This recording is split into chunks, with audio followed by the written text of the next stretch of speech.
በውስጣቸው ወዳለው ወደ አምላካችን ወደ መድኃኒታችን ወደ ኢየሱስ ክርስቶስ እንዲመለከቱ እድል ሰጣቸው። ክርስቲያኖች አንዳንድ ፈተና ሲገጥመን እድሉ ይሄ ነው። መፍትሄ አጠገባችን እንዳለ እንድናስተውል ያደርገናል። በንስሐ ሕይወታችን ብዙዎቻችን በምክረ ካህን ሳንመላለስ ያሳዘነውን እግዚአብሔር በንስሐ ሳሙና ታጥበን አዲስ ማንነትን ለብሰን ነቢየ እግዚአብሔር ቅዱስ ኢሳይያስ ወደ ንጉሥ ሕዝቅያስ መጣ። እንደወጡት እንደሚገቡት ሰዎች ሁሉ እግዚአብሔር ይማርህ ይለኛል ብሎ ተስፋ አደረገ። የመጣው የእግዚአብሔር የተባለው ነቢዩ ኢሳይያስ ነው። ታላቁ ነቢይ እውነትም ሊጎበኘኝ ይመጣል ብሎ ተስፋ ሲያደርግ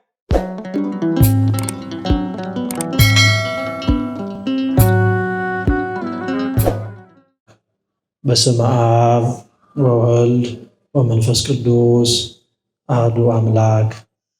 የሚጎድለኝ ምንድነው በሚል መጽሐፍ ቅዱሳዊ አምላካዊ ቃል መሰረት እንማራለን። አምላካችን እግዚአብሔር ለሁላችንም ጥበብና ምስጢሩን ይግለጥልን። የዚህ ትምህርት መሰረታዊው ዓላማ ብዙዎቻችን በመንፈሳዊ ሕይወታችን ምን እንደጎደለን ሳናውቅ በመንፈሳዊ ሕይወታችን ስጋዊ የነበረውን የእድሜያችንን ልክ የሚሆን መንፈሳዊ ሕይወት አጥተን ብዙዎቻችን የጎደለንን ነገርን በቅጡ ሳናውቅና ሳንረዳ ክፍተታችንንም ከበጎ ነገራችን ሳንለይ በመቅረታችን ምክንያት ብዙዎቻችን ጉለታችንን አውቀን ለመሙላት ወደ እግዚአብሔር በሚፈለገው ልክ እየቀረብን አይደለንም። የዚህ ትምህርት መሰረታዊ ዓላማ ምን እንደጎደለን የኛ ጉለት ምን እንደሆነና ሰማያዊውን ሕይወት እንዴት ገንዘብ አድርገን መጓዝ እንደሚገባን የሚያሳየን የትምህርት ጊዜ ነው የሚሆነን። አምላካችን እግዚአብሔር የጎደለንን አውቀን ወደ እሱ እንድንቀርብ በቸርነቱ ሁላችንን ይርዳን። ብዙዎቻችን በመግቢያችን ላይ እንዳነሳ ነው በመንፈሳዊ ሕይወታችን ምን እንደጎደለን አስበን አናውቅም። እንደዚሁ የምንኖረው በፈቃደ ሥጋ ስለሆነ የምንመራውም ሥጋዊ ስሜታችንን ገንዘብ አድርገን ስለሆነ ብዙዎቻችን የሚያስጨንቀን፣ ብዙዎቻችን እንቅልፍ የሚነሳን፣ ብዙዎቻችን የጎደሎነትና የባዶነት ስሜት የሚሰማን ፍትወተ ሥጋችን የአይን አእምሮታችን በአጠቃላይ በዚህ ዓለም በምንኖርበት ሕይወት ላይ የተሟላ አለመሆኑን በማወቃችን የተነሳ የጎደለን ነገር ለብዙዎቻችን ሀብት፣ ለብዙዎቻችን ቤት፣ ለብዙዎቻችን ትዳር ኖሮ ደግሞ ልጅ እያለ የሚቀጥል በዚህ ዓለም ስንኖር የማያባራና የማይሞላ ነገር ግን ከዕለታት በአንድ ቀን ሳይሞላ እኛን መልአከ ሞት መጥቶ የሚወስደን በምኞት ስንንከራተት ባልሞላና ሊሞላን በማይችል ነገር ውስጥ ብዙዎቻችን መረጋጋት አቅቶን የምንኖርበት ሕይወት ዓለማዊ የሆነውን ነገር ነው። በአጠቃላይ በዓለም ያለውን ነገር ሁሉ በመመኘታችን ምክንያት ብዙዎቻችን ሀብት ስለሌለን፣ ብዙዎቻችን ቤት ስለሌለን፣ ብዙዎቻችን ንብረት ስለሌለን፣ ብዙዎቻችን አለን ብለን የምንመካበት ነገር በሕይወታችን ስለሌለ ይሄ ባለመኖሩ ምክንያት ባዶነት የሚሰማን ክርስቲያኖች ቀላል አይደለም።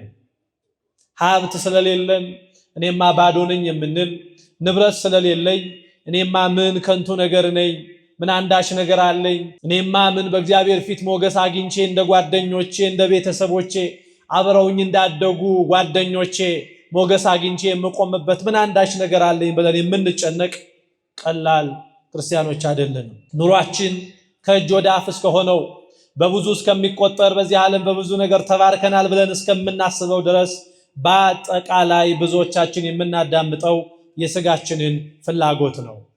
ይሄ በመሆኑ ደግሞ እንዲህ ያለው ፍላጎት ወዳልተገባ የዝሙት ሕይወት ውስጥ እንድንሄድ፣ እንዲህ ያለው ፍላጎት እርኩስ ወደ ሆኖ እግዚአብሔር ወደማይፈልጋቸው እሱም እኛ እንድንኖር ወዳልሰጠን ቦታ የምንራመድበት መዳራትን፣ ጣዖት ማምለክን፣ ክርክርን በገላትያ ምዕራፍ 5 ላይ የሥጋ ፍሬ ተብለው የተገለጹትን እነዚያን ሕይወቶች ብዙዎቻችን አድመኝነትን፣ ዘፋኝነትን፣ የሥጋ መገለጫ ተብለው የተጠቀሱትን ብዙዎቻችን በእንዲህ ያለው ተምኔትና ፍላጎቶቻችን ተላልፈን ወደ እነዚህ ሕይወት ተሰጥተናል።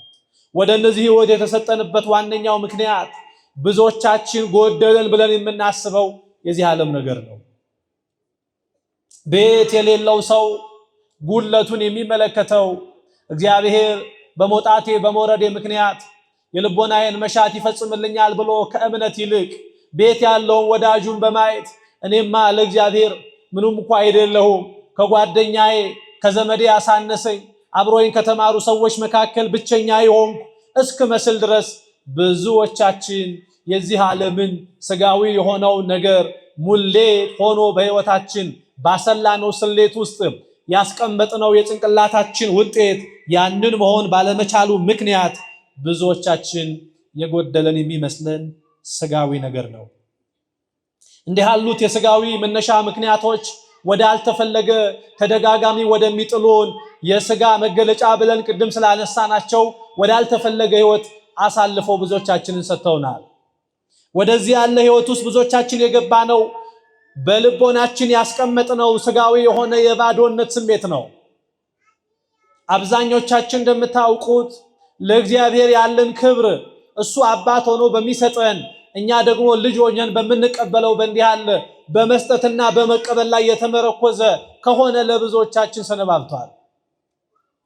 ባዶነት የሚሰማን እኔ እኮ ምንም የሌለኝ ሰው ነኝ፣ እኔ እኮ ምንም ተስፋ የሌለኝ ሰው ነኝ ብለን ራሳችን እንድንቆርጥና ወደ ቀቢጸ ተስፋ ውስጥ እንድንወድቅ የሆነው ብዙዎቻችን በዚህ ዓለም በሚታዩ ቁሳዊ ነገሮች ጉድለት ስላለብን ነው። ክርስቲያኖች መጽሐፍ የሚለው እንዲህ ነው፣ በስጋው የሚሰራ መሰብሰብን ያጭዳል፣ እንደ ስጋ ፈቃድ ደግሞ መኖር ነው፣ እንደ ስጋ ፈቃድ ደግሞ መኖር ሞት ነውና ይላል።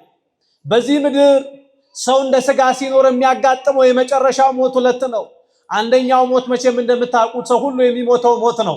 ሁለተኛው ግን ሞት በስጋ መሞት ነው። በህይወት እያለን እየተንቀሳቀስን ሐሳባችንና ፍላጎታችን ሁሉ ስጋዊ የሆነው ጉለታችንን መሙላት ብቻ ስለሆነ ለአንዳንዶቻችን መንፈሳዊ ህይወታችን ምን እንደጎደለው ብዙዎቻችን ራሳችንን ጠይቀን አናውቅም።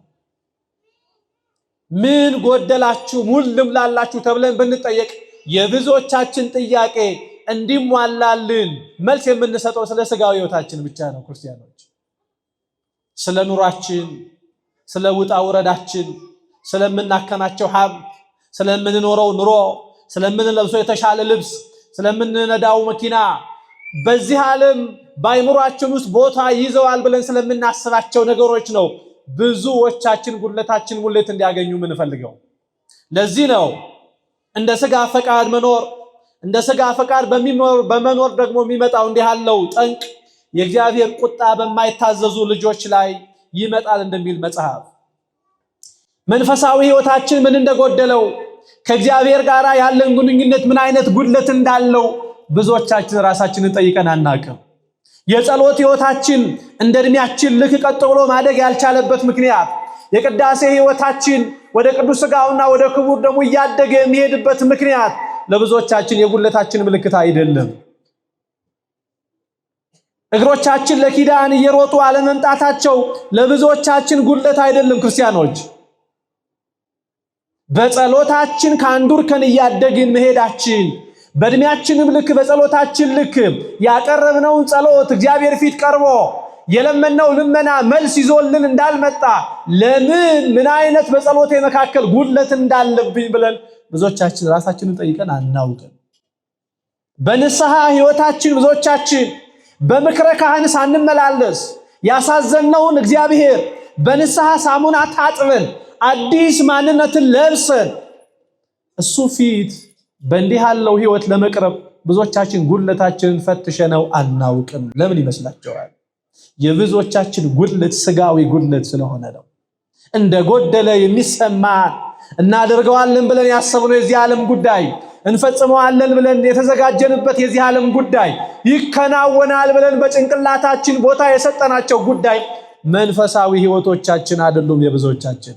እንደውም አንዳንድ መንፈሳዊ ጉዳዮቻችን ለኛ ሁለተኛ ናቸው። ከስጋችን ቀጥሎ፣ ከስራችን ቀጥሎ፣ ከትዳራችን ቀጥሎ፣ ከስራችን ቀጥሎ፣ ከቢዝነሳችን ቀጥሎ፣ ከምናስባቸው የዚህ ዓለም ውጣ ውረድ ቀጥሎ ነው አብዛኛዎቻችን የመንፈሳዊ ጉዳያችን ትኩረት ያለው። ይህ በመሆኑ ብዙዎቻችን ምን እንደጎደለን ጠንቅቀን አላወቅንም። ምን እንደጎደለን ስላላወቅን ምን እንደምናስተካክል እንኳን ብዙዎቻችን አልገባንም። የጎደለውን ሁኔታ የማያውቅ ሰው ምን አድርጎ ጉለቱን እንደሚሞላ ሊያውቅ አይችልም። ክርስቲያኖች፣ አንድ ወጣት ባለጸጋ እንደነበረ መጽሐፍ ቅዱስ ይነግረናል። ወደ አምላካችን ወደ መድኃኒታችን ወደ ኢየሱስ ክርስቶስ ዘንድ ሄዶ ከልጅነቴ ጀምሮ ትእዛዛትን ሁሉ ጠብቄአለሁ፣ አንተ ማወቅ ከጀመርኩበት ጊዜ ጀምሮ አንተ የዘረዘርካቸውን ሕግጋት በሙሉ ስጠብቅ ኖሬአለሁኝ፣ አሁን ምንድነው የሚጎድለኝ ብሎ ይሄ ባለጸጋ ወጣት አምላካችን መድኃኒታችን ኢየሱስ ክርስቶስን ጠየቀው። ይሄ ወጣት ባለጸጋ ነው። በወጣትነት እድሜው ሀብት የተከማቸለት ሰው ነበረ። ሕግጋቱን ሁሉ እንደጠበቀ ነገረው። ወደ ኢየሱስ ክርስቶስ ዘንድ የመጣው ሕግጋቱን በመጠበቁ ምክንያት ከአምላካችን ከመድኃኒታችን ከኢየሱስ ክርስቶስ ምስጋና አገኛለሁ ብሎ ነበረ። እነዚህን በሙሉ ከልጅነቴ ጀምሮ ስጠብቅ ነው የኖርኩት፣ አሁን የሚጎለኝ ነገር ምንድነው ብሎ ጠየቀው። አምላካችን መድኃኒታችን ኢየሱስ ክርስቶስ አዎ ከልጅነት ጀምሮ የዘረዘርኳቸውን ሕጎች ጠብቀሃል፣ ነገር ግን አንዲት ቀርተሃለች። ፍጹም ልትሆን ብትወድ ሂድና ያለህን ሸጠ ለድሆችም ሰጥተ መዝገብን በሰማይ አከማችተ ተከተለኛል። ይሄ ወጣት ጥያቄን የጠየቀው የጎደለኝ ነገር ምንድነው አለው። አምላካችን መድኃኒታችን ኢየሱስ ክርስቶስ ጉድለቱን ነገረው። በቃ ጠብቀሃል፣ አሁን አንዲት ቀርተሃለች። ይሄንንም በሙሉ ያለህን ሽጥና ለድሆች ሰጥተ መዝገብን በሰማይ አከማችተ ባዶ ሆነ እኔን ተከተለኝ፣ ያኔ ፍጹም ትሆናለህ አለው። ይሄ የጎደለኝ ምንድነው ብሎ የጠየቀው ይሄ ወጣት ሀብት ስለነበረው በወጣትነቱ እድሜ ያከማቸው ሀብት አጓጓውና የጎደለውን ነገር ሲነገረው ሀብቱ በመከማቸቱ ምክንያት እያዘነ ወደ ቤቱ ተመለሰ ይላል። አምላካችን መድኃኒታችን ኢየሱስ ክርስቶስ ስር የተቀመጠችውን ማርያምን ማርታ እንደ ሥራ ፈት ቆጠረቻት። እኔ በጓዳ በብዙ ስደክም እንደዚህ በብዙ ስባክል እያየኸኝ እህቴ ማርያም እንድታግዘኝ ስለምን አትልካትም ብላ ክስ ቢጤ ይዛ መጣች። ማርያም የጎደላትን ነገር ለማወቅ ያልተስተካከለ ነገሯን ለማስተካከል ይሄንን እድል ጥሩ አድርጋ ተጠቀመች። ማርታ ደግሞ በጓዳ ሆና እየደከመችበት ያለው ነገር ሁሉ ስጋዊ እንደሆነ እንኳን ጉድለቷን ምን እንደሆነ እንኳን ጠንቅቃ አላወቀችም። መታም ስትናገር ጉድለቷን ያለማወቋ አነጋግሯ ይናገራል። ብቻዬን ስደክም ማርያምን እንድታግዘኝ ስለምን አትልካትም አለችው። አምላካችን መድኃኒታችን ኢየሱስ ክርስቶስ ማርታ ሆይ በብዙ ነገር ትጨነቂያለሽ፣ በብዙ ነገር ትታወቂያለሽ፣ የሚያስፈልገው ነገር ጥቂት ነው። ማርያምስ የማይቀማትን በጎ ዕድል መረጠች። ተመልከቱ፣ አንቺ በጓዳ እየደከምሽ ነው። አንቺ እየደከምሽበት ያለውን ድካም ከአንቺ በበለጠ ግን ማርያም የማይቀማትን በጎ ዕድል ነው የመረጠችው። አንቺ በብዙ ነው የምትደክሚው፣ አንቺ በብዙ ነው የምትጨነቂው። በቃ ታዩ፣ በጓዳ የምትደክምበትን ነገር ታዩ እያላት ነው ጌታችን።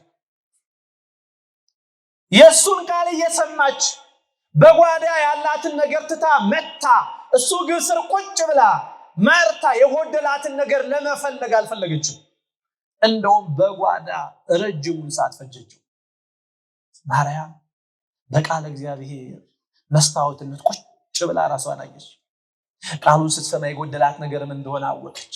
እየደጋገመ ይጥላት የነበረው ያ የዘማዊነት ኃጢአቷን ቁጭ ብላ አየችው። ጉድለቷን ተመለከተችው። ምን አይነት ህይወት እንደነበራት፣ ምን እንዳስጨነቃት፣ ያ ያስጎነበሳት ኃጢአት ምን እንደሆነ የቃሉን መስታወት ቁጭ ብላ ስታይ ፍንትው ብሎ ጉድለቷ ታያት። ተመልከቱ። በዚህ ምሽት ቁጭ ያልነው እንደዚህ በአጸደ መቅደስ ውስጥ የጎደለን ነገር በቃል እግዚአብሔር መስታወትነት ራሳችን እንድናይ ብቻ ነው። ስንሰበክ ልባችን ደስ ብሎ ስንወጣ የሰማነው ነገር የሚጠፋብን ብዙዎቻችን ለምን ይመስላቸዋል? እንደ ማርያም ቁጭ ብለን ልቦናችንን ከፍተን ጉድለታችንን ለማየት ብዙዎቻችን ፈቃደኞች ስላልሆነ ማርያም ይህን ዕድል ተጠቀመችበት። ተመልከቱ። ከተወሰነ ጊዜ በኋላ ኢየሱስ ክርስቶስ ለመጨረሻ ጊዜ በቢታንያ መንደር መጣ። የመጣው ግን በማርያምና በማርታ ቤት አልነበረም፣ በስምዖን በለምጻሙ ቤት ነበረ። አካባቢው አንድ ስለነበረ በዚያ የራት ግብዣ ላይ ስምዖን ለአካባቢ ሰው ሁሉ የራት ግብዣ ጥሪ አቀረበ። ማርያምና ማርታ ጎረቤቶች ስለነበሩ በስምዖን ለምጻሙ ቤት ተገኙ። ማርያም ኢየሱስ ክርስቶስ እንደሚመጣ ስታውቅ በቤቷ የተማረችውን ትምህርት ጉለቷን አይታ ደካማ ጎኗን ለይታ ንስሐ ለመግባት ያስጨነቃትን ነገር ሁሉ ለመፍታት የተሸከመችውን ነገር ለመጣል አዲስ ሰው ለመሆን ጉለቷን ለይታ ሙሉ ሰው ለመሆን ይሄንን እድል ለንስሐ ለመጠቀም ተዘጋጀች። ኢየሱስ ክርስቶስ በስምዖን ለምጻሙ ቤት ከገባ ጀምሮ ተመልከቱ፣ እግሩ ስር ቁጭ ብላ ማልቀስ ጀመረች። ቤቷ የተማረችው ትምህርት በጎረቤት ለንስሐ የሚሆን ፍሬ አፍርቶ ጠበቃት። ንስሐ ገባችበት። በጣም ይገርማቸዋል። ማርታ እንደሷ ጥሪ የደረሳት እህቷ በቤቷን በጓዳ ውስጥ ሆና ስታሳልፍ ጉለቷን ሳታቅ የደከመችው ማርታ በጎረቤትም ቤት የሉቃስ ወንጌል ምዕራፍ 10 ቁጥር 38 ላይ እንዲህ ይላል፣ ማርታ በለምጻሙ በስምዖን ቤት በጓዳ ታገለግል ነበር ይላል። እቤቷ የነበረው ያ የጓዳ ህይወት በጎረቤትም ሜዳ በጓዳ ቀረች። ማርያም በቤቷ እግሩ ስር ቁጭ ብላ ከአምላካችን ከመድኃኒታችን ከኢየሱስ ክርስቶስ ዘንድ ጉድለቷን አውቃ ራሷን ፈትሻ ተምራ የጎደላትን ነገር ለይታ ሄደች። በጎረቤት ቤት ሲመጣ በተማረችው ትምህርት ፍሬ አፍርታ ጉድለቷን ለይታ ንስሐ የመግቢያ እድሏን ተጠቅማ መንፈሳዊ ህይወቷን አስተካከለች። ማርታ ተይ የተባለችው ነገር መተው ባለመቻሏ ምክንያት የመጀመሪያም ሆነ የመጨረሻ እድሏን በጓዳ ተጠቀመችበት። ተመልከቱ፣ ጎንደ ማርታ ነው። ዛም ስጋዊ ነገር ከዛም ከዚህ የሚያራውጠን ለጸሎት ጊዜ ያጣን ሰዎች የለንም ወይ? ንስሐ አባታችንን ለማግኘት መከራ የሚሆንብን የለንም ወይ? ለቅዳሴ እግሮቻችን እንዴት ነው የሚቸገሩት? ለሰርክ ጉባኤ የምንሮጥባቸው ሩጫዎች የሚገቱት በምንድን ነው? እንደ ማርታ እኮ እዛም እዚህም አስቀመጥናቸው ብዙ ድስቶች እኮ ናቸው። ራሳችንን እንዳናይ ጉለታችንን እንዳንፈትሽ ቁጭ ብለን እንዳንረጋጋ የጎደለብን ነገር ምን እንደሆነ እንዳናውቅ ሰይጣን ተረጋግተን ቁጭ እንዳንል በቃል እግዚአብሔር መስታወትነት ራሳችንን እንዳናይ ብዙዎቻችንን እኮ እንደ ማርታ እኮ በብዙ ነገር ጠብ ይዞናል። ተው የተባልነውን ነገር መተው እስኪከብደን ድረስ ብዙዎቻችን ተቸግረናል። ማርያም እድሏን በአግባቡ ተጠቀመችበት። ብዙዎቻችን የጎደለንን ነገር አንዱ ሳንለይ በመቅረታችን ምክንያት ምን እንዳለን ምን እንደሌለን እንኳን አናውቅም። ጠንካራ መንፈሳዊ ህይወታችን ምን እንደሆነ ጉለታችን ምን እንደሆነ እንኳን ለይተን አናውቅም። ለምን? እንደ ማርታ እንደወጣን ምንገባ እንደገባን ደግሞ ምንወጣ እንዲሁ እየባከን እንውላለን፣ እንዲሁ ተኝተን እንነሳለን። መንፈሳዊ ህይወታችን ምን እንደጎደለው፣ የንስሐ ህይወታችን ምን እንደጎደለው፣ ከእግዚአብሔር ጋር ያለን ግንኙነት ምን እንደጎደለው፣ ከቤተክርስቲያን ጋር ያለን ትስስር ምን እንደጎደለው፣ ፍሬ አለመፍራት አለመቻላችን ብዙዎቻችን እንደወጣንበት እንደወረድንበት እንደተንቀሳቀስንበት እንደ አጠቃላይ መንፈሳዊ ህይወታችን ዛሬ በዓለማዊ እንደሚቆጠር እድሜያችን ልክ መንፈሳዊ ህይወታችን ፍሬ ያላፈራው ለምን ይመስላችኋል? ተው የተባለው ነገር መተው ባለመቻላችን። ብዙዎቻችን አንዱ በዚህ ዘመን የሚጎለን እምነት ነው። እምነት ጎሎናል። ያለ እምነት እግዚአብሔርን ማገልገል አይቻልም። ያለ እምነት እግዚአብሔርን ማስደሰት አይቻልም። ሐዋርያው ቅዱስ ያዕቆብ የሚጠራጠር ሰው በንፋስ የተገፋ የተነቃነቀ የባህር ማዕበልን ይመስላል ይላል። የሚጠራጠር ሰው ተመልከቱት፣ ይነቃል። የሚጠራጠር ሰው በንፋስ የተገፋና የተነቃነቀ የባህር ማዕበልን ይመስላል። ሁለት ሐሳብ ላለው በመንገዱ ሁሉ ለሚያወላውል ለዚያ ሰው ከጌታ ዘንድ አንዳች እንዳያገኝ አይምሰለው። ለምን?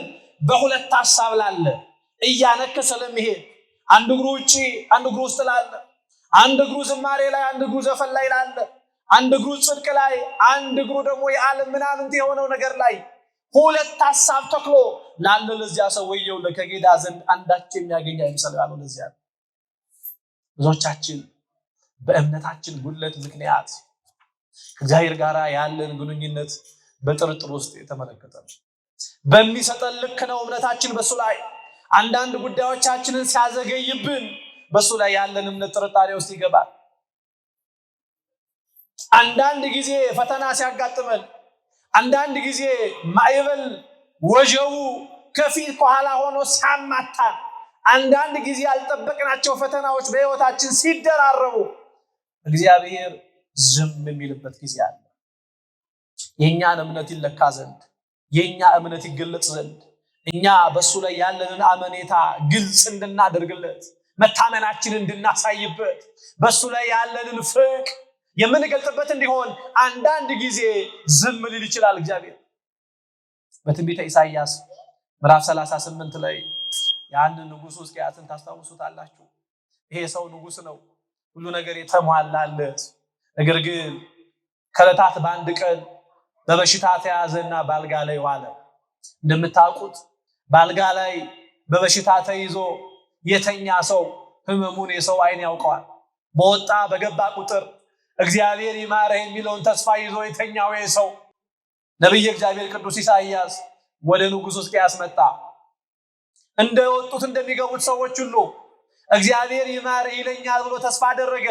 የመጣው የእግዚአብሔር የተባለው ነብዩ ኢሳይያስ ነው። ታላቁ ነብይ እውነትም ሊጎበኘኝ ይመጣል ብሎ ተስፋ ሲያደርግ ይሄ የመጣው ታላቁ ነብይ ቅዱስ ኢሳይያስ መርዶ ነገረው ለንጉሥ ሕዝቅያስ። ቤትህን አስተካክል ያለበለዚያ ትሞታለህ። ታሞ ነው ያለው የሰው ኢሳይያስ መጥቶ መርዶ ጨመረበት። ቤትህን አስተካክል ያለበለዚያ ትሞታለህ አለው። ተመልከቱ፣ ይሄ ንጉሥ ሕዝቅያስ የተኛው በቀኝ በኩል ነው። በቀኝ በኩል ተኝቶ ስቅስቅ ብሎ አለቀሰ። አምላኬ ሆይ እድሜ ይጨምርልኝ፣ የጎደለኝን ነገር ሞልቼ ፊትህን ልቆም፣ ያልተስተካከለ ማንነቴ ተስተካክሎ ፊትህን ልቆም፣ ያለፉት ዘመናት ካንተ ጋር ሳልኖርኩበት የኖርኩትን ዘመን አምላኬ እድሜ ጨምርልኝና ካንተ ጋር ሆኜ በፊት ልቆም፣ የጎደለኝን ነገር አውቄ ሙሉ ሆኜ በፊት እንድቆም እድሜ ጨምርልኝ ብሎ በስተቀኝ በኩል ስቅስቅ ብሎ አለቀሰ ይላል። ተመልከቱ፣ ትሞታለህ ብሎ የተላከው ኢሳይያስ ተመልሶ እየበረረ መጣ ወደ ሕዝቅያስ። እግዚአብሔር ለቅሶን ሰምቷል። እግዚአብሔር ልመናህን ተቀብሏል። በእድሜ ላይ 15 ዓመት ጨምሬልሃለሁ። አንድ ቀን አልሆነም፣ የቀኑ እኩሌታም አልሆነም። ነብይ እግዚአብሔር ቅዱስ ኢሳይያስ ተመልሶ ሲመጣ ትሞታለህ ስላለ ብቻ ሞትን የምትጠብቅ ሰው እንዳትኖር፣ እንደ ሕዝቅያስ ልብን ስታስተካክል፣ እንደ ሕዝቅያስ የጎደለህን ነገር ስታውቅ፣ እንደ ሕዝቅያስ ማንነትን ስትረዳ፣ ያሳለፍከው ዘመን አስጨናቂ እንደነበረ ስታውቅና ስትረዳ እግዚአብሔር ልመናህን እንዲሰማል እየበረረ መጣ። ትንቢት ነገረው። በድቃል ይኸውላችሁ፣ አንዳንድ ጊዜ እንዲህ ያለ ህመሞቻችን፣ አንዳንድ ጊዜ እንዲህ ያሉ ፈተናዎቻችን እኛና እግዚአብሔር እንድንገናኝበት ይሆናል እንጂ እግዚአብሔር አብልጠን እንድንፈተን አይፈቅድም። እንዲህ ያለ አንዳንድ ፈተና ሲያጋጥምን የጎደለ ነገራችን እንድናውቅ እግዚአብሔር ስለሚፈልግ ነው። በጤንነታችን እግዚአብሔር ቤት ለመምጣት ዳገት የሆነብን ሰዎች፣ ህመም፣ የዚህ ዓለም ደዌ መከራ ገጥሞብን በጸሎት ተፈውሰን በጸሎት ቦታ እግዚአብሔርን ያገኘነው ሰዎች የለም። ለአንዳንድ ሰዎች መታመማችን ጉለታችን እንድናውቅ አልረዳንም ወይ? ለአንዳንድ ሰዎቻችን አንዳንድ የገጠመን ፈተና ከፈተናው በኋላ እንዴት እንዳለፍነው በወጀቡና በአውሎ ንፋስ ውስጥ መካከል እግዚአብሔር አብሮን እንዴት እንደነበረ ብዙዎቻችን አላወቅነውም ወይ? እንዲህ ያለ ወጀብ፣ እንዲህ ያለ ፈተና፣ እንዲህ ያለ ጭንቀት ሲገጥመን ክርስቲያኖች እግዚአብሔር በዚህ ውስጥ እሱን እንዳገኘው ለኔ የሰጠኝ እድል ነው ብለን እናስብ። ሕዝቅያስ መታመሙ እግዚአብሔርን በንስሐ እንዲያገኘው እድል ሰጠው። አሁን ብዙዎቻችን ብንታመም ወደ አይምሯችን የሚመጣው ምንድን ነው?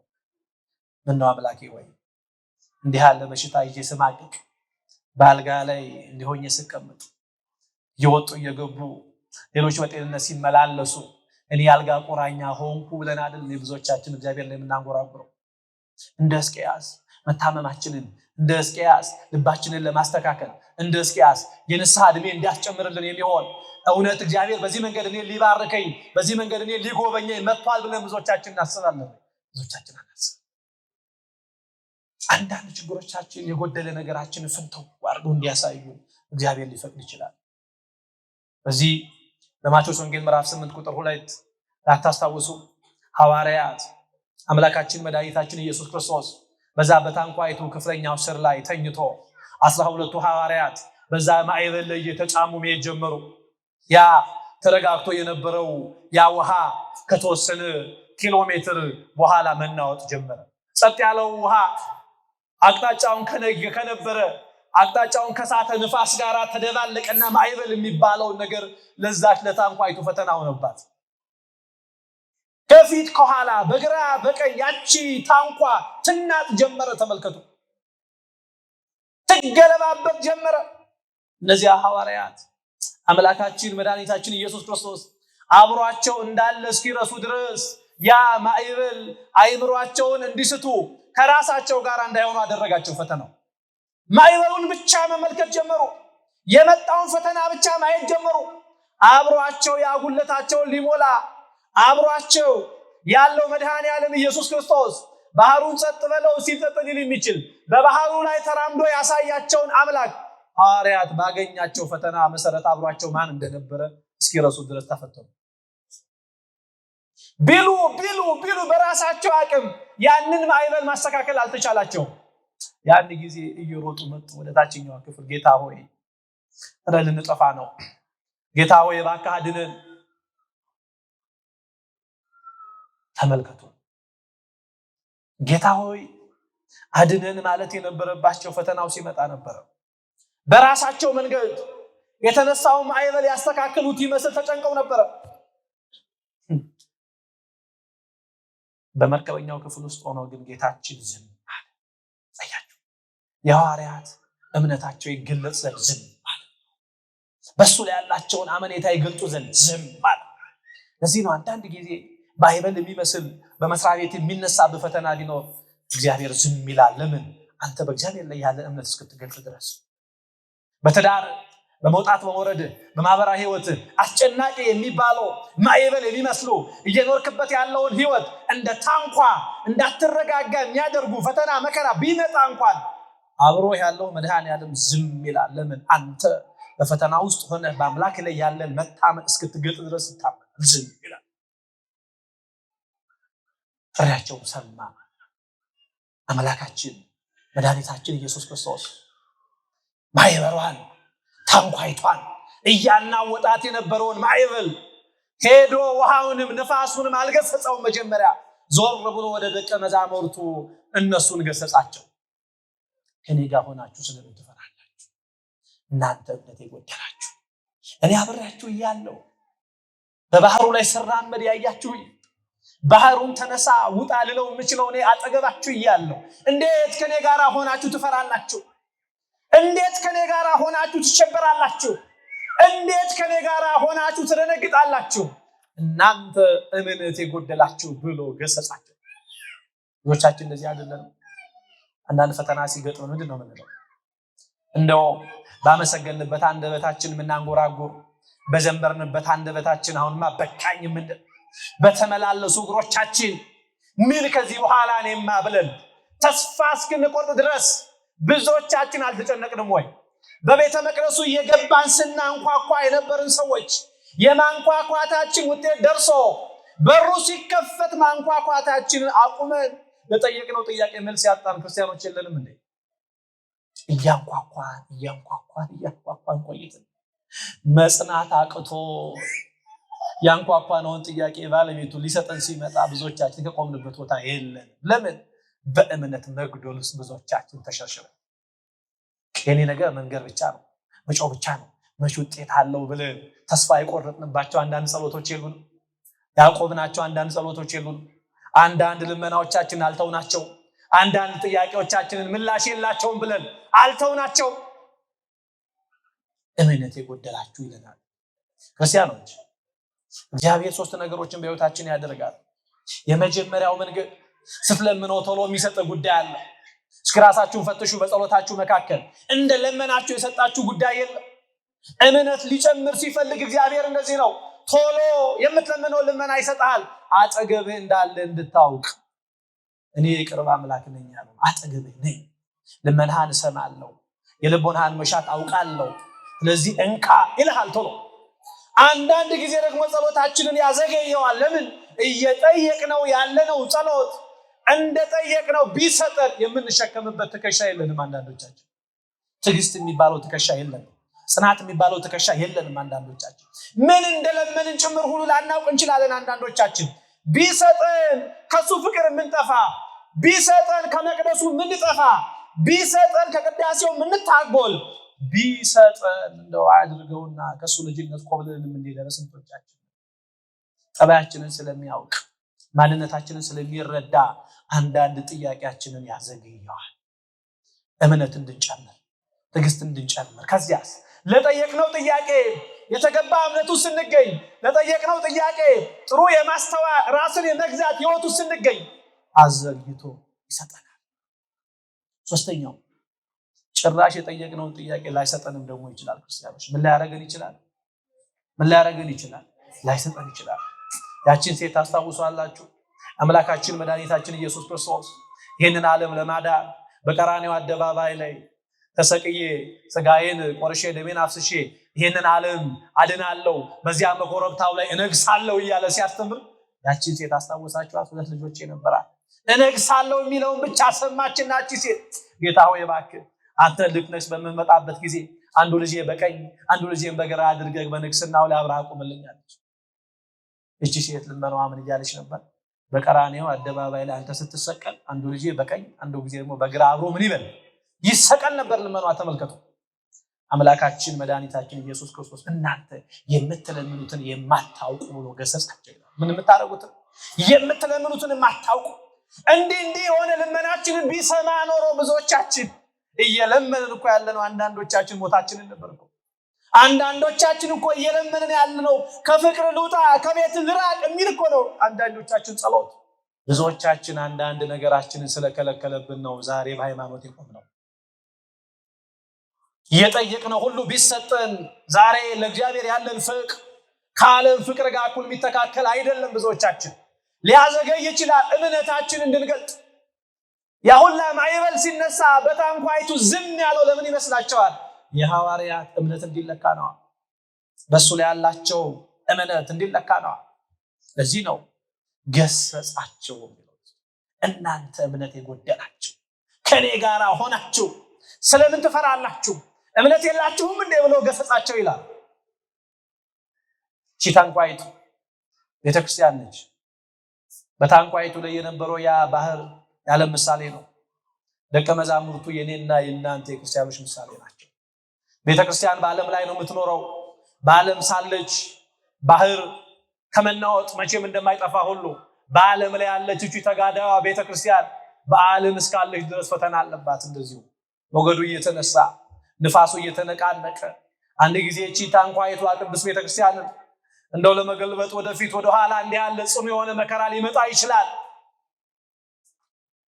እንደ ደቀ መዛሙርቱ እኔና እናንተ ወደ እውነተኛው አምላክ አድነ ልንጠፋ ነው የምንል ጩኸት ስላጓደልን ነው በታንኳይቱ ላይ ያለችው እቺ ቅድስት ቤተክርስቲያን ዛሬ ፈተና ይገጠማል። ለምን ይመስላችኋል? እንደ ደቀ መዛሙርቱ መጮህ ስላቃተ ነው። አድነን፣ ድረስልን፣ ቅደምልን ማለት ስላልቻልን ብዙዎቻችን እንደዛ ነው። የመርከቡ ጠላት የታንኳይቱ ጠላት ንፋስ እያስነሳ ማዕበል እያስነሳ ያመጣው ያ የጥንት ጠላታችን ዲያብሎስ ነው። ዛሬም እኔና እናንተን የሚፈትነን ባህር ከውከት መቼም ተላቆ አያውቅም። ባህር ባለበት ሁሉ ውከት አለ። የተረጋጋ ባህር መቼም የለም። ይናወጣል፣ ይወጣል፣ ይወርዳል። ይሄ የባህር ጠባይ ነው። በዓለምም ሳለን እንደዚህ ነው። በዓለም ሳላችሁ ምን አለባችሁ? ፈተና አለባችሁ የተባለው ለዚህ ነው። ፈተና ሲያገጥመን አንደናገጥ። እኔ ዓለምን አሸንፌዋለሁና አይዟችሁ ያለው አምላካዊ ቃል እናስበው። እንዲህ ያለ ፈተና እንዲህ ያለ ነገር ሊያጋጥመን ይችላል። ክርስቲያኖችም ለዚህ ነው በእምነት መጉደል ከሱ ፊት ቆመን ከክብር እንዳናንስ ቆም ብለን ብዙዎቻችንን እምነታችንን መፈተሽ ያስፈልጋል። የባህሩ መናወጥ ሐዋርያት አጠገባቸው ወዳለው ወደ አምላካችን ወደ መድኃኒታችን ወደ ኢየሱስ ክርስቶስ እንዲመለከቱ ዕድል ሰጣቸው። ክርስቲያኖች አንዳንድ ፈተና ሲገጥመን ዕድሉ ይሄ ነው። መፍትሄ አጠገባችን እንዳለ እንድናስተውል ያደርገናል። ሐዋርያት ያ ማዕበል ባይነሳባቸው ወደ ኢየሱስ ክርስቶስ ዘንድ መጥተው አድነን ማለት ባልቻሉ ነበር። አያቸው ባጠገባቸው ያለው ያ ፈተና ወደ አምላካችን ወደ መድኃኒታችን ወደ ኢየሱስ ክርስቶስ እንዲጮሁ ዕድል ሰጣቸው። የሚያጋጥመን ፈተና ሁሉ ብዙዎቻችን መውደቂያችን መጥፊያችን አይደለም፣ ይልቁን ክብር የምናገኝበት ሊሆን ይችላል። በትዳር ፈተና ሲያጋጥምህ ከዚህ ፈተና እንዴት እግዚአብሔርን እንዳገኝበት እግዚአብሔር ፈቃዱ ምን እንደሆነ ብለን ቆም ብለህ ትዳርህን መርምር። በስራ በትምህርት በማህበራዊ ህይወት ያጋጠመንን አንዳንድ ፈተናዎች ሁሉ እኛ ልንቀጣበት እንደመጣ አድርገን አናስብ። በረከት እንድናገኝበት ከእግዚአብሔር ጋር እንድንገናኝ። አንዳንዶቻችን አንዳንድ ችግር አጋጥመውን አይደል እንዴ ውዳሴ ማርያም መጸለይ ጀመረ? አንዳንዶቻችን አንዳንድ ችግር አጋጥመውን አይደል እንዴ በሰርክ ጉባኤ መተን ከእግዚአብሔር ጋር መገናኘት የጀመርነው? አንዳንዶቻችን አንዳንድ ችግር አጋጥመውን እኮ ነው በጸሎት በስግደት በጾም እግዚአብሔር ፊት የቆምነው። ችግር ባያጋጥመን ኖሮ እንደበላል ምንኖር ሰዎች ነበርን። ጾምን ገንዘብ እንድናደርግ ያስተማረን አንዳንድ ችግሮች ናቸው። ጸሎት የችግር ሁሉ መፍቻ እንደሆነ የገባን አንዳንዶቻችን ተራራ የሚያክል ችግር ስላጋጠመን ነው። ችግር ሁሉ መውደቂያችን፣ ችግር ሁሉ ተስፋ መቁረጫችን አይደለም። ክርስቲያኖች ከሱ ጋር እንድንኖር እንድንጣበቅ ጉለታችን ወደሱ እንዲያቀርበን ምክንያት እንዲሆን ነው እንጂ አምላካችን መድኃኒታችን ኢየሱስ ክርስቶስ በዚህ ክፍል ውስጥ ሐዋርያት እምነታቸው ስለመጉደል የእምነታቸው መጉደል ፍርሃትን አብሮ ስላስከተለበት ጉዳይ ጌታችን አምላካችን መድኃኒታችን ኢየሱስ ክርስቶስ ባህሩን ቅድም እንዳልነው ንፋሱን ከመገሰጹ በፊት የገሰጸው ማንን ነው ብለናል? ደቀ መዛሙርቱን ነው። እምነት የጎደላችሁ ብሎ ገሰጸ። ከዚያስ ቀጠለና ደግሞ እነሱ የተጨነቁበትን እነሱ የፈሩበትን ጉዳይ ባህሩና ንፋሱን ገሰጸው። ያን ጊዜ ባህሩም ወደ ባህሩ ንፋሱም ወደ ነበረበት ተስተካከለ። ግዑዛን ፍጥረቶች አምላካዊ የሆነ ድምፁን ሰምተው ባህሩ ይረጋጋል፣ ነፋሳቱ መልክ ይይዛሉ። ተመልከቱ። ባህሪያውና በአምሳሉ የተፈጠርን እኛ እኮ ነን። የእግዚአብሔርን ድምፅ ሰምተን ተው የተባለውን ነገር መተው የሚከብደን፣ አታድርጉ የተባለውን ነገር ማድረግ የሚከብደን እኮ ብዙዎቻችን እንደኛ አይነቱ እኮ ነን። አንድ እግራችንን እዚህ አንድ እግራችንን አድርገን ስንፈልግ ወደ ዓለም ስንፈልግ ወደ እሱ። ቅዱስ ዮሐንስ አፈወርቅ ምንድን ነው የሚለው? ልጄ ሆይ ሲነጋ ወደ ዓለም ሲመሽ ወደ ቤተ እግዚአብሔር፣ ስታገኝ ስታጣ ወደ እኔ ትመጣለህ። እምነት ባይኖርህ እንዴት ይሉኝታ አይኖርህ? እምነት ባይኖርህ እንኳ ምን አይኖርህ? ይሉኝታ። ከዓለም እንድንሸሽ እንጂ ከእግዚአብሔር እንድንሸሽ አልተጠራንም። ስናገኝ መች እግዚአብሔር ትዝ ይለናል። ብዙዎቻችን ጎደለብኝ ሙላልኝ ሙላልኝ ሙላልኝ ሙላልኝ የሚለው ያንባ እንባችን ሲታበስ በጎደለው ስንባረክ መሽ በደስታችን እግዚአብሔር ይከብራል። ስናገኝ ወደ ዓለም ስናጣ ወደ እግዚአብሔር፣ ሲነጋ ወደ ዓለም ሲመሽ ወደ እሱ መሮጥ። ተመልከቱ። የብዙዎቻችን ህይወት እኮ እንደዛ ሆኖብን ነው። ኬንያውያን አንድ ሃይዌይ የሚባል መንገድ አላቸው። ይሄ መንገዳቸው ቀለበት መንገድ ነው። አንድ ሆኖ ይጀምርና ከተወሰነ ርቀት በኋላ ይሄ መንገድ ለሁለት ይከፈላል እና አንድ ጅብ ይሄንን አንድ መንገድ ይዞ እየሮጠ መምጣት ጀመረ። እየሮጠ እንዲመጣ ያደረገው የስጋ ሽታ ሸቶት ነው። ይሄን ሽታ እየተከተለ መጣና እዚህ ሁለት መንታ መንገድ ላይ ደረሰ። በቀኝ በኩል ያለው መንገድ ይዞ ሲሄድ ይሄ የስጋ ሽታ አለ። ተከትሎ መሄድ እንኳን አላለም። ይሄ ጅብ ምናልባት ከተወሰነ መንገድ በኋላ ይሄ ሽታ ቆሞ አቋርጦ ምናልባት ይሄንን ስጋ ሳላገኝ እንዳልመለስ እስኪ ደግሞ ሄጄ በግራ ልሞክረው አለና በግራ ሄዶ ያንን መንገድ ሲሞክረው አሁንም የምኑ ሽታ አለ? የስጋው ሽታ አለ። እና ይሄ ጅብ በጣም ስማርት ሆነ። በቃ አመዛዘነና በሱ ቤት ይደለ ሁለት እግሬን ተክዬ እየሄድኩኝ ያን ጊዜ ስጋውን ሳገኝ በአንድ እግሬ አንድ ቦታ አርፌ መንገዴን ጀምራለሁ። እግሩም ሁለቱም መንገድ ላይ ተከለና መሄድ ጀመረ። ስጋው እየሸተተው እሱ እየተከተለው፣ ስጋው እየሸተተው እሱ እየተከተለው፣ መንገዱ እየራቀ መንገዱ እየሰፋ በሄደ ቁጥር ይሄ ጅብ ቀስ እያለ እየተሰነጠቀ መንገዱ ሲረዝም እየተሰነጠቀ መንገዱ ከመርዘሙ የተነሳ ተሰንጥቆ ለሁለት ወደቀ። ወጣችን እንደዛ ነው። አንድ እግራችን ያለው ዓለም ነው። አንድ እግራችን እዚህ ነው። ለዚህ ነው ጉለታችንን በቅጡ ለይተን ማወቅ ያልቻልነው፣ ወደ ንስሐ መገስገስ ያልቻልነው። ለዚህ ነው አንድ እግራችን ብቻ ወደ ንስሐ፣ አንድ እግራችን ደግሞ ወደ ጭፈራው፣ አንድ እግራችን ወደ ቤተ እግዚአብሔር፣ አንድ እግራችን ወደ ዳንኪራው፣ አንድ እግራችን ለጸሎት፣ አንድ እግራችን ለቂም፣ አንድ እግራችን ለቅዳሴው፣ አንድ እግራችን ደግሞ ዓለማዊ ለሆነውን ተፈንቶ ሆኖብን ተቸግረናል። ብዙዎቻችን የጎደለንን ነገር ማወቅ ያልቻልነው በዚያ ክርስቲያኖች እንደ ሐዋርያት ከእምነቱ መጉደል ወጥተን አድነን ማረኝ እንድንል በጸሎታችን መካከል እምነት ጨምርልኝ ብለን መለመን፣ የጎደለኝን ነገር አውቄ በንስሐ ሳሙና ታጥቤ ቅዱስ ሥጋህን ክቡር ደምህን በልቼ ጠጥቼ የዘላለም ሕይወት እንዳገኝ ጌታ ሆይ ጉለቴን አንተ እያስተካከልክ ያዘኝ፣ እየሞላህ አጽናኝ፣ ጉለቴን እያየህ አትተወኝ። ሙላቴ ሆነ ደጄን ስትመታ ጉለቴን ልትገልጽልኝ የጎደለኝን ነገር ልትሞላልኝ ደጄ ላይ ቆመ ብታንኳኳ እንኳን ድምፅህን እየሰማው የልቦናዬን ቁልፍ ቆልፌ በሩን አልከፍት ያልኩት እኔ ልጅህ ነኝ።